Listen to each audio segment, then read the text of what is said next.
नमस्कार। भास्कर जी साइंस में आपका फिर से स्वागत है। आज का हमारा क्लास है स्ट्रक्चर ऑफ प्रोकैरियोटिक सेल्स। जैसा कि हमने पिछली क्लास में बताया था कि स्ट्रक्चर ऑफ यूकैरियोटिक सेल्स, आज हम लेकर के आए हैं structure of prokaryotic cells. Structure prokaryotic cells का मतलब क्या होता है, एक बार फिर से हम दोहराना चाहते हैं। प्रो मीन्स होता है प्राइमरी, कैरियंस मीन्स होता है न्यूक्लियस। प्राइमरी का मतलब होता है कि प्रारंभिक, मतलब हिंदी इसकी होती है प्रारंभिक, मतलब नहीं होता है इसकी हिंदी होती है कि प्रारंभिक। मतलब जब ऑर्गेनिज्म, जीवों का निर्माण हो रहा था उस समय यह सबसे पहले प्रोकैरियोटिक सेल अपने आप को वातावरण में एग्जिस्ट किए हुए थे।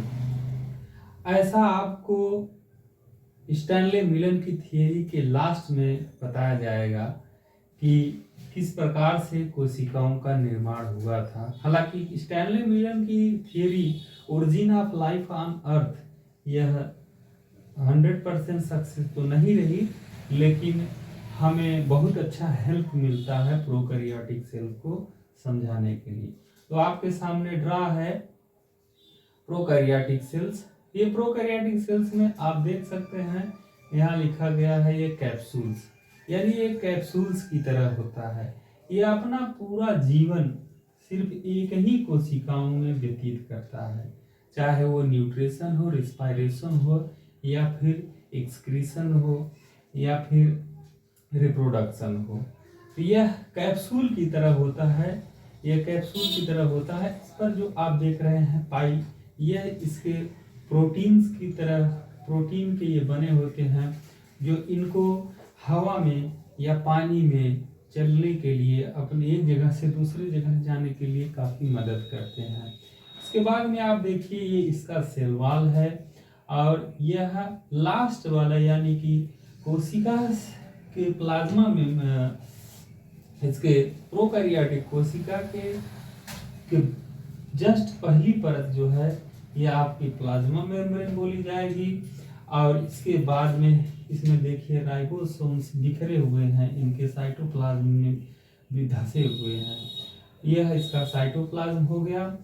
और सबसे लास्ट में हम आपको इसका एक ऑर्गेनेल्स बताते हैं जिसको न्यूक्लियोइड्स कहते हैं। सबसे main factor prokaryotic cell eukaryotic cells में जो डिफरेंस होना चाहिए वो यही है।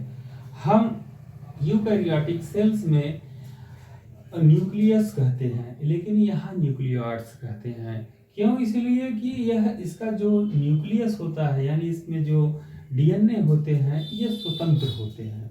ये स्वतंत्र होने की वजह से इनको हम न्यूक्लियोइड्स कहते हैं। और आप देखे थे यूकैरियोटिक सेल्स में इस ऐसा कोई बात नहीं था। जो सेल न्यूक्लियस था, न्यूक्लियस का वेल फॉर्म न्यूक्लियस मेम्ब्रेन था, और उसमें जो डीएनए थे वो क्रोमोसोम के फॉर्म में थे, रूप में थे, यानी कि गुणसूत्र के रूप में थे। फिर इसके बाद में हम अब आते हैं, आप देखिए यहाँ फ्लैजिलम है। यह फ्लैजिलम एक तरह से आप देखिए ये बंदर के पूंछ की तरह है। इसका सबसे मेन कार्य यह होता है कि अगर यह सेल जल में, जलचर है, एक्वेटिक है, तब यह सेल इसको एक जगह से दूसरे जगह के, एक स्थान से दूसरे स्थान को जाने के लिए यह मदद करता है। और उसकी मदद के लिए, इसके सपोर्ट के लिए आप देखिए यह पाई बने हुए हैं, यह चीज होता है। प्रोकैरियोटिक सेल्स में हम आपको बता दें कि यह अधिकांशतः यूनिसेलुलर होता है, यानी कि एक कोशिकीय जीव होता है, जिसमें हमने आपको पिछले के क्लास में साफ साफ बताया हुआ था कि अमीबा आप कह सकते हैं। अमीबा जो, लेकिन अब यहाँ इस सेल में और अमीबा सेल में थोड़ा सा अंतर है। उसका नाम ही रखा गया है अमीबा। अ मतलब नहीं, मीब, बिन, मीबा मतलब उसका कोई आकार नहीं। क्योंकि अक्सर आप देखेंगे अमीबा का कोई आकार नहीं होता है। अमीबा को जिस एक स्थान से दूसरे स्थान पर जाने के लिए जैसी भी वहाँ की परिस्थिति होती है, उस परिस्थिति के अनुसार से वह अपने साइटोप्लाज्म को ढाल लेता है। जब अपने साइटोप्लाज्म को ढाल लेता है, एक तरह से आप कह सकते हैं आज के समय में जो रोबोट आए हुए हैं, यह रोबोट आपके एक तरह से अमीबा के ही तरह चलते हैं। जैसे कि मान लिया अमीबा को यह ऊंचाई पर चढ़ना है, तो यह वो ऊंचाई पर चढ़ना है तो वह क्या करेगा, वो इस तरह से अपने आप को करेगा। यह इधर वाला अपना पैर लुप्त करेगा, फिर यह आगे बढ़ेगा, फिर इस तरह से करेगा और फिर आगे करेगा। इसी नाते हम इनको क्या कहते हैं,